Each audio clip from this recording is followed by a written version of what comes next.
김상조가 지금 청와대 정책실장이 되었습니다.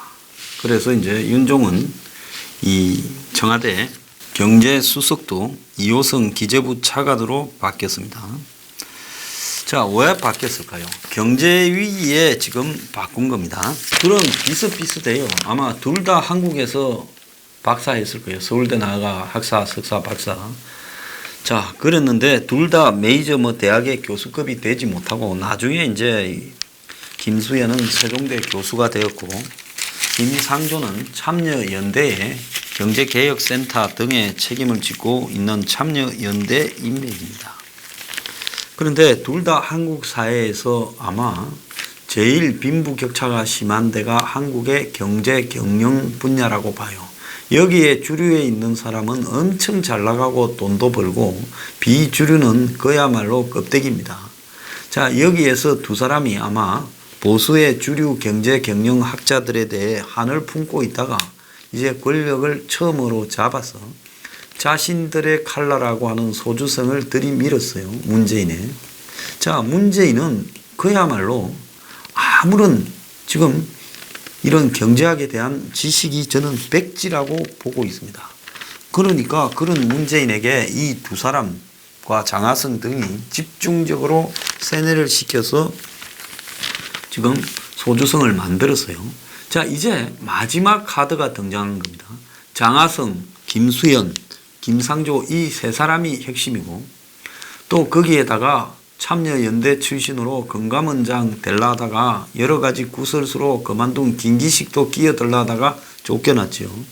자, 그래서 이 세 사람이 장하성이 하다가 안 되니까 김수현이 하다가 6개월 하다 보니 큰일 나겠다. 실물 경제가 수출부터 경상수지 적자, 성장 적자까지 났으니까 큰일 났다 싶어서 다시 김상조로 바꾼 겁니다. 그런데 바꾸려면 완전히 반대로 바꿔야 되는데 문재인은 왜 장하성, 김수현, 김상조 세 명을 뺑뺑이 돌리고 있을까요? 이게 문재인의 한계라는 겁니다. 돌고 도는 해저문. 그래서 김수현은 국토부 장관으로 이렇게 해주고 윤종은 금융위원장으로 빠른 명을 내준다라는 이야기까지 나오고 있습니다. 잘못해서 바꾼 게 아니라 소주성이 성과가 안 좋아서 비난이 팽배하니 그냥 말을 또 조금 바꿔서 고치는 척 쇼나 좀 하자. 어차피 총선 때까지만 끌고 가면 된다. 그러니까 총선용이라는 거예요. 총선 지금 10개월 남았어요. 또 좀 싱싱한 김상조를 이제 욕을 먹어서 너덜너덜해질 때까지 배치한 겁니다. 그러니까 한마디로 장하성, 김수현, 김상조를 가지고 돌려막기로 지금 하고 있고 또 장하성은 어디 갔습니까? 중국 대사로 갔어요.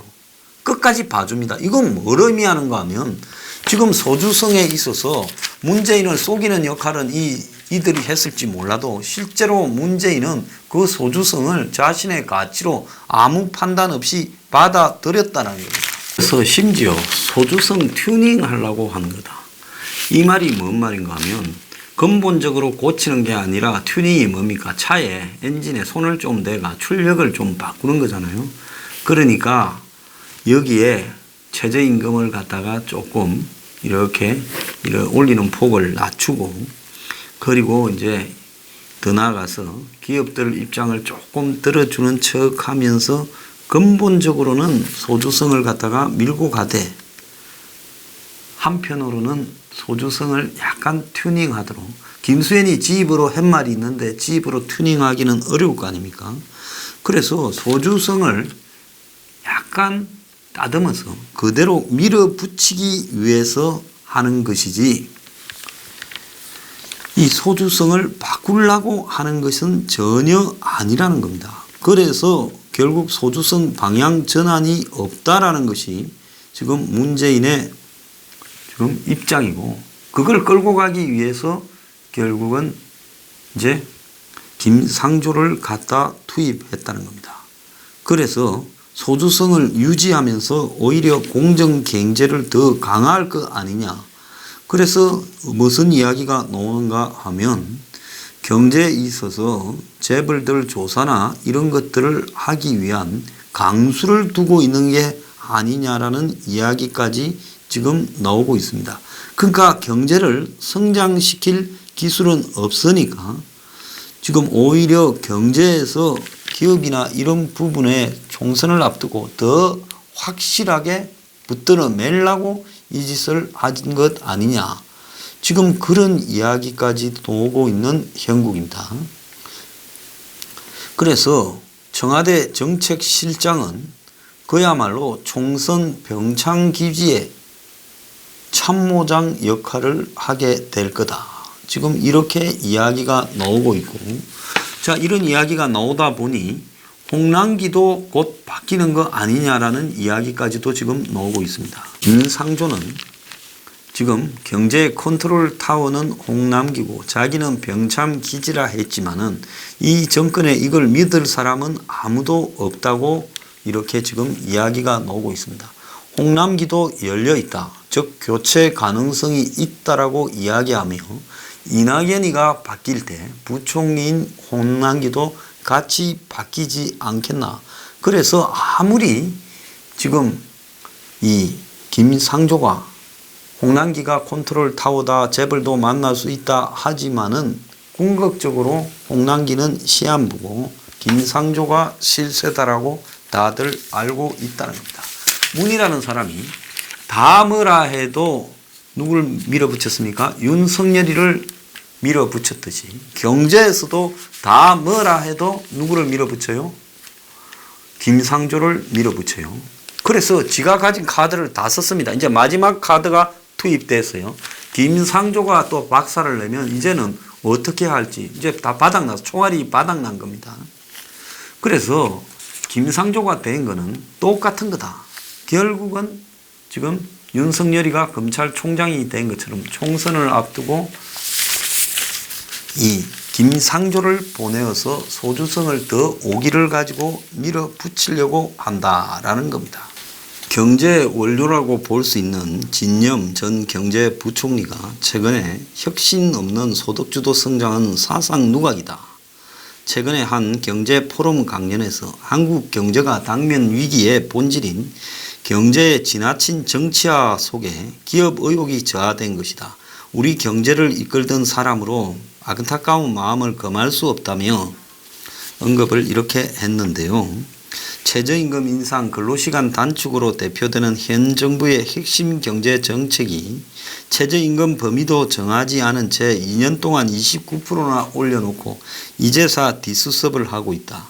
탄력 근로시간에 대한 합의 없이 먼저 주 52시간을 밀어붙인 것도 마찬가지다. 이러면서 최저임금도 업종별로 이렇게 다 다르게 해야 되는 것이 바람직하고 아예로 국제노동기구 핵심 협약 비준하는 문제에 대해서도 경제에 시한폭탄이 될 수 있다라고 말을 하고 정부가 경제에 개입해야 될 곳과 개입하지 않아야 될 곳을 구분해야 되는데 그렇게 하지 못하고 있다라고 말을 했습니다. 그런데 트럼프가 중국에서 생산된 물건에 대해서 25%로 관세를 매기겠다 하니 지금 옛날에 오바마가 백악관에 불러가지고 만찬까지 하면서 애플 공장이 중국에 있는 거 미국으로 좀 오면 안 되겠냐 하니까 스티브 잡스가 안 된다 했는데 이제 그렇게 콧대 쓴 애플사가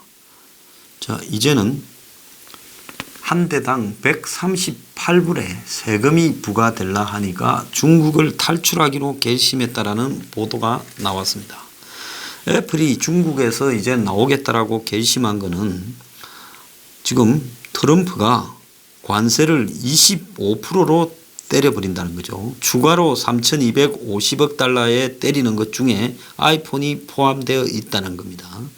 아이폰 XS 맥스의 수입 가격이 554달러인데 여기에 관세 25%가 부과되면 대당 138달러가 비싸진다는 거예요.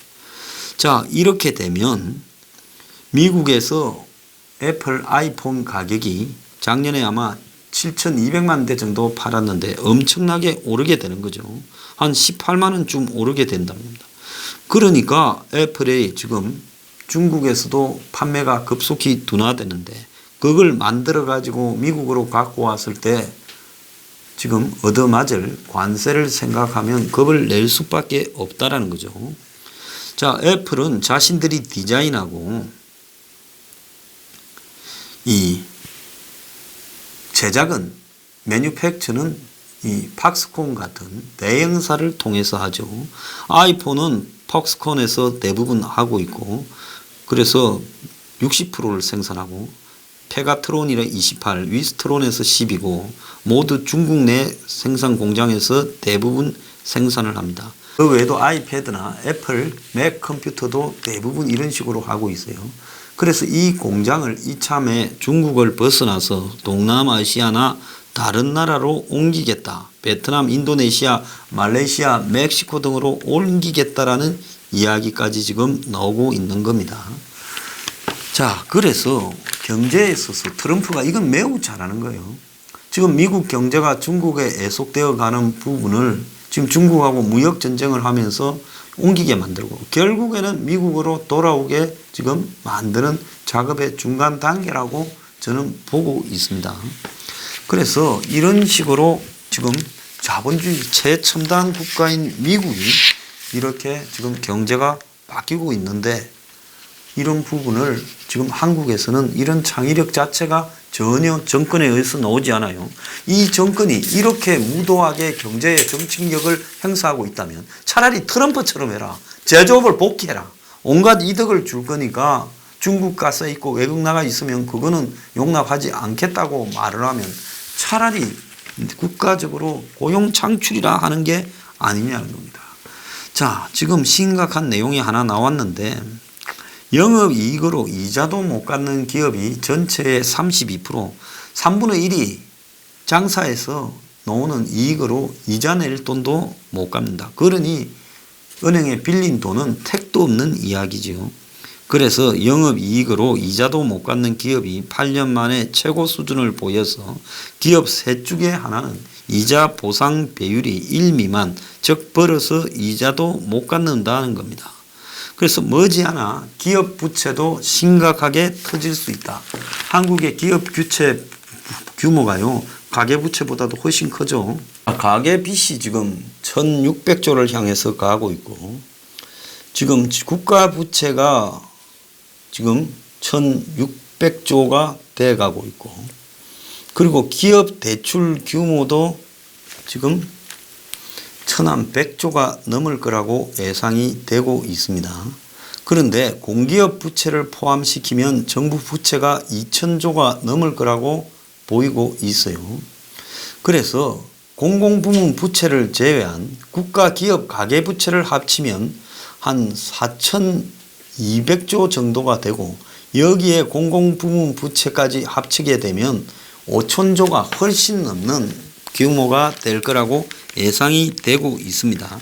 그러면 이 32%에 달하는 지금 벌어서 이자도 못 내는 기업들은 사실상 어떻게 돼야 되냐? 이건 문 닫아야 되는 거죠. 그래서 8년 만에 지금 최고 수준을 기록하고 있는데 3년 연속으로 계속 벌어서 이자도 못 내는 기업이 14%나 있다는 것은 이거는 이미 기업으로서 역할을 상실했는데 억지로 유지되고 있다라는 겁니다. 자, 여기에 대해 30에서 50대 사이에 한참 일해야 될 나이에 구직 포기가 지금 급증하고 있다는 거예요. 제조 건설업을 불황해 주로 이런 데 가서 일해야 될 30대 50대의 구직 담년자가 24에서 36%가 급증을 했다는 겁니다. 그래서 한국 경제의 허리 역할을 해야 될 이 세대들이 제조 건설업 불황에 일자리 구하기가 하늘의 별 따기가 되자 아예 취업을 포기하고요, 그냥 내일 없는 삶을 살고 있다. 지금 주변에 이런 사람들이 한두 사람이 아니에요. 그렇다면 이들에 대해 체계적인 직업 교육이 이루어지고 이래야 될 건데 실업수당이니 이런 것만 던져주고 있는데 대책 없이요. 이 실업수당도 앞에 직장에 다니다가 잘린 사람들은 실업수당을 받지만 제대로 된 직장을 다니지 못한 사람은 실업수당을 받을 수도 없어요. 그래서 구직 포기 50대가 36% 급증을 했다는 겁니다. 그래서 50대 구직 단념자가 가장 높은 비율로 늘어나서 1월에서 5월 월 평균 50대 구직 단념자가 작년에는 5만 5천 명에서 올해는 7만 5천 명으로 36%가 증가했다는 거예요. 그리고 30대가 9만 8천 명으로 27%, 40대가 6만 1천 명으로 24%가 늘어났다는 거예요. 경제적으로 이 30, 40, 50대가 구직 포기를 했다라는 것은 경제의 이상 징후가 심각하게 빨간불이 켜졌다는 거예요. 구직 단념자는 한참 일할 나이에 일자리를 찾기를 포기하고 직장 구하는 걸 이렇게 그냥 단념하고 놀고 있는 사람들이라. 이들이 구직 단념자가 된 것은 경기 악한데 이들한테 전에는 어디서 일했냐 물으니 대부분이 제조업과 건설업이라는 거예요. 그래서 제조업에서 하청업체 이런 데서 일하다가 안 그러면 뭐 큰 정규직으로 일하다가 잘렸는데 자 30, 40대, 50대에 다니다가 잘린 이 블루칼라들을 누가 데려갈 데가 없다라는 겁니다. 그리고 더 나아가서 건설 현장에 일용직 노동자 등으로 일하던 사람들은 이제 그런 현장 자체가 사라지면서 일할 데가 근본적으로 없어진 거예요. 그래서 공공일자리라고 정부가 돈 풀어가 억지로 만드는 일자리는 60대에게 가니 이들 60대의 구직 단념자는 줄어드는데 자 30에서 50대는 그런 데 갈 수도 없고 지금 일자리가 지금 갈 데가 없어져서 이렇게 됐다는 거예요. 건설업의 일자리는 작년 4분기에 그 전년 4분기보다 9만 6천 개가 줄었고 자동차 등 제조업 일자리도 1만 2천 개나 줄었다는 겁니다. 올해 성장률은 지금 6, 7, 8, 9, 10, 11, 12로 갈수록 점점 내려갈 거예요. 아마 2%대를 유지하지 못하고 1%대로 내려갈 건데 정부가 장난을 치지 않으면 결론적으로 1%대 성장률로 사상 최초로 떨어질 거예요. 골드만삭스가 한국의 성장률을 2.1%로 올해 하향 조정했고 국제신용평가사 피치도 지금 2%로 낮췄습니다. 2.5에서 2%로 낮췄어요. 올 초만 해도 2.5라다가 2%로 낮췄어요. 그러면 지금 6개월 만에 1이 됐는데 실제로 연말에 가면 지금 예상한 것보다도 훨씬 낮아질 거다. 1.5가 될 수도 있어요. 어떤 일이 벌어질지 모르는 일들이 지금 막 벌어지고 있는 겁니다. 자, 이렇게 민간 투자가 급감하고 기업들이 지금 문을 닫을 지경이 3분의 1이고 투자를 전부 아무도 하지 않고 고용을 하지 않으면 공공 투자를 해서 해야 되는데 지금 공공 투자를 해봤자 이 정권이 그 피 같은 돈을 어떻게 쓰는가가 답이 나와 있지 않습니까? 이 정권은 삶의 질이라는 부분에서 통계를 갖다가 체계를 바꿔가 갑자기 삶의 질 통계가 좋아졌다라고 발표하는 쇼를 하고 있습니다. 자, 이렇게 해서 자기들끼리 만족하면 뭐 하려고 김상조를 바꿉니까? 김수현이 잘한다 하죠. 저거들도 지금 하도 긴급해서 지금 이렇게 바꾸면서 이 짓거리를 하고 있습니다. 홍남기가 조만간에 또 이재용을 만난대요. 이것도 웃기는 이야기입니다. 투감은 이재용 조사하고 투감은 이재용 만납니까? 이재용이가 뭔 신입니까? 솔직히 말씀하면 삼성도 이제는 지 앞가름도 하기가 벅찰 정도가 돼버린 겁니다. 그러니까 삼성을 조사하지도 말고 만나지도 말고요. 좀 내버려 두는 게 삼성을 살려주는 거라는 겁니다. 오죽했으면 좌파 진영 내부에서도 지금 뭔 소리가 나오냐. 이재용이를 대법 선고 앞두고 문재인이 만난 거는 촛불정신 위배다. 왜 그런 일을 하냐고까지 좌파 진영 안에서 양심적인 사람은 이런 이야기를 판결에 영향을 미칠 수 있다고 이야기를 해요. 그냥 내버려 두고 사법부가 알아서 하고 추가적으로 나온 게 있으면 검찰에 내버려 두고 좀 건들지도 말고 부르지도 말고 해야죠. 자, 타겟민이 어제 뭐라 했습니까?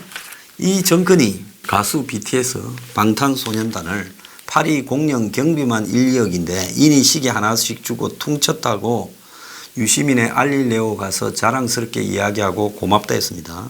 딱 하루 쉬는 날인데 참가해줬다. 경비 정도는 주겠다니 웃더라. 그래서 비즈니스 정도 끊어줄 걸 생각했는데 자기들은 전용기 타고 다니는데 괜찮겠느냐. 따져보니 경비만 1, 2억 들겠더라. 1, 2억이 아니죠. 그럼 비행기 값만 그렇고. 그래서 인이 시계 하나씩 주고 끝내고 퉁쳐서 행사가 끝났다. 이게 작년 10월에 프랑스에서 한불 우정의 무대 콘서트에서 BTS가 일부러 돈 받지 않고 문재인, 김정숙 때문에 이렇게 한 걸 이야기한 겁니다. 여기에 한번 보세요. 시계 하나 주고 가수들을 끌고 다닌다. 유명 가수. 이게 한국의 현실입니다. 얼마 전에 김정숙이가 무슨 오찬으로 기업 대표 10명을 만났다. 이것도 웃기는 거예요. 자신들이 과거에 박정희 정권을 요구하면서요. 그런 군사 정부 시대 때나 있어야 될 가수들을 파리까지 돈도 안 주고 시계 하나씩 주고 부르고 연예인들이 불이익을 안 당하려고 이런 데 출연하고 그렇죠. 순방에 이렇게 출연시키려 하면 행사로 스케줄도 4, 5일 비워야 되는데 이게 옳은 거냐. 제발 좀 내버려둬야 되는데 김정숙은 또 기업 총수들 불러다가 또 점심을 먹었다. 이제 대통령 마누라까지 나서서 이런 식으로 하는 것이 옳으냐. 이건 정말로 잘못된 나라죠. 우리가 남을 그렇게 욕했으면 과거에 최태민이가 무슨 박근혜가 박정희 정권 말기에 그 영부인을 대신한다 이러면서 기업인들을 불러서 행사 때 최태민 행사에 뭐 돈을 내겠다. 얼마나 떠들었습니까? 그 문재인은 지금 뭐가 다릅니까? 이러면 돼요. 자, 지금 이 나라 꼬라지 이러고 있는 사이에 다 망가져 가고 있다는 겁니다. 경제가 망가지는데요. 이런 장난들을 치고 자빠졌습니다.